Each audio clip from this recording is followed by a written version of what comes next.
Hi guys, I'm Nidhi and welcome back to my YouTube channel and to this brand new video. So as you guys can see from the title of today's video, I'm going to be doing a little book review thing where I'm going to be reviewing 3 books in total for this video. I don't want to make it too long, so it's only 3 books for now, but if you guys want me to have more books, let me know down in the comments. I can make a part 2 for this or something. These books are the books I've read within this year only.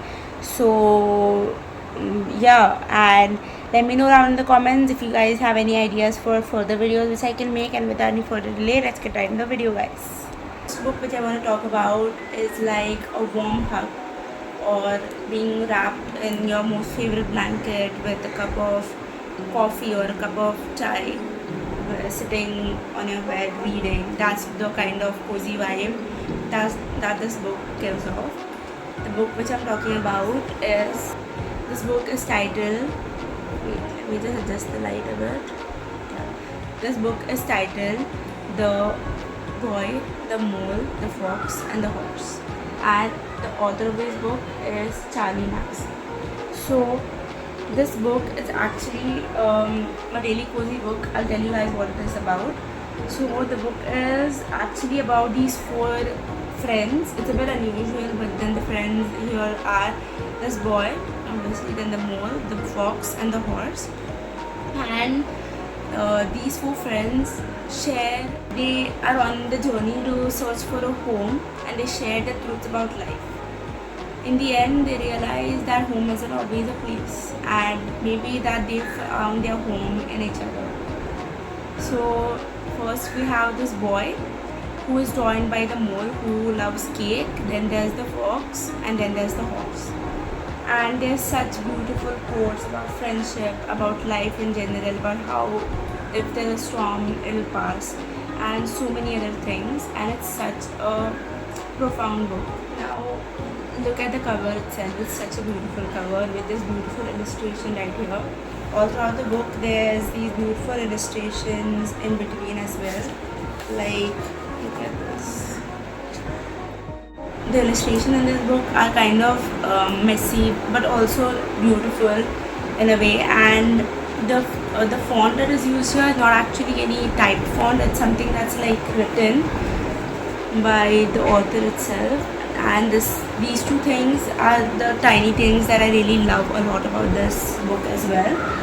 And the other thing that I really like about this book is that there's this page right here at the start, and then there's this page right here at the end.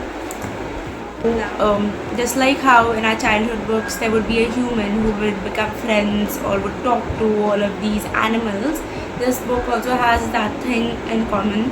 But because of that, it doesn't mean it's a book just for kids. It's a book that anyone at any point in their life can read, and it's something that teaches you such amazing things about life itself, about friendships and all, that anyone at any age can read it. It can be read by parents to small kids, or it can be read by a teenager, it can be read by an adult, it can be read by someone who's way older. It can be read by anyone in any phase. It teaches such nice lessons. So do check this book out, guys. The next book that I have for you guys is not at all like the previous book that I talked about.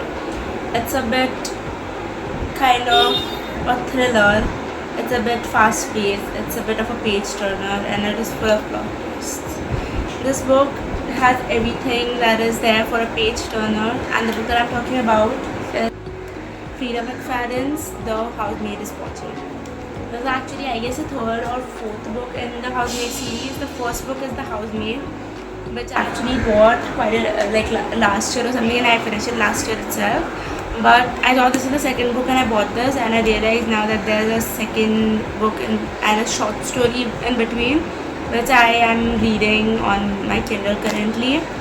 But anyway, now that I have read this book, for those who have not read any book in the series, this may contain a few spoilers for those, so maybe skip this, or if you like spoilers, you can go ahead and listen to this. And yeah, this The Housemaid Is Watching is a book which follows the a story of the same housemaid Millie from the first book.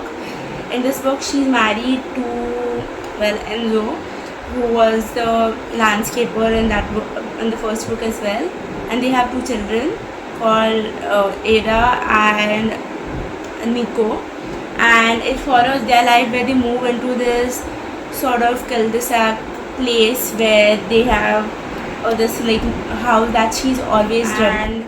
When they go there, everything seems to be sort of really, you know, new for them, until they realize that maybe, you know, Millie realizes maybe someone is always watching her.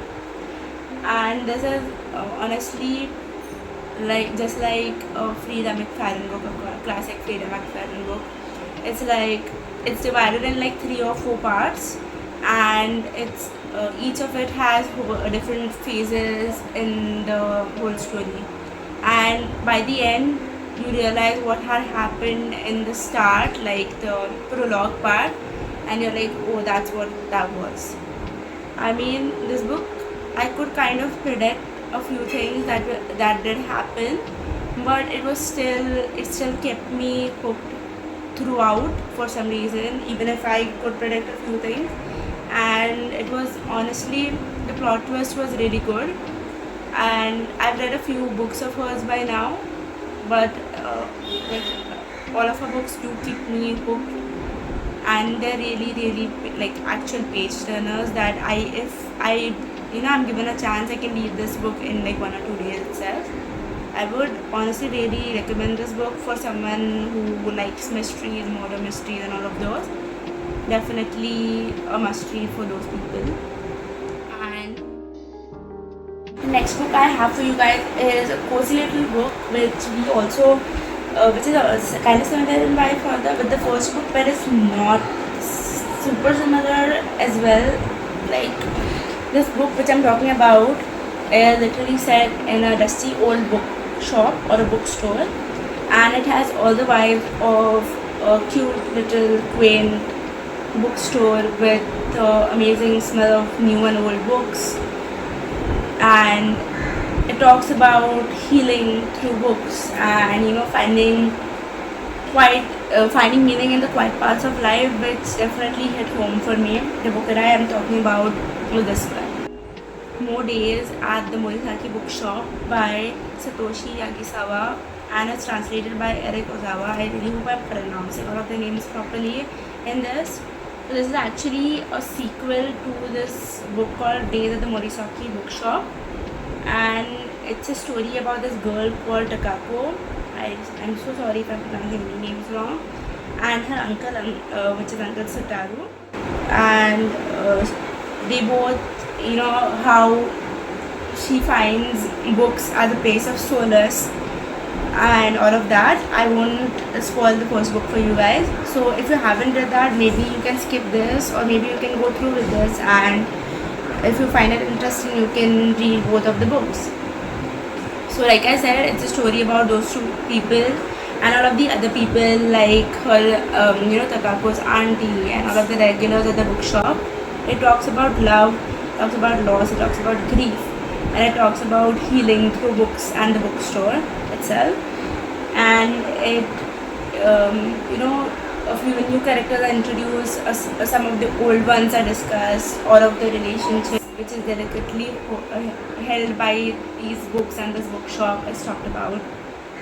And it talks about the love for books, which kind of hit home for me. And maybe if you are a book lover or someone who really loves to, you know, read books and all of that, this book could also be something which talks to you as well. So if that is the case for you, maybe you can read this. I would really rate this book of 4 stars out of 5.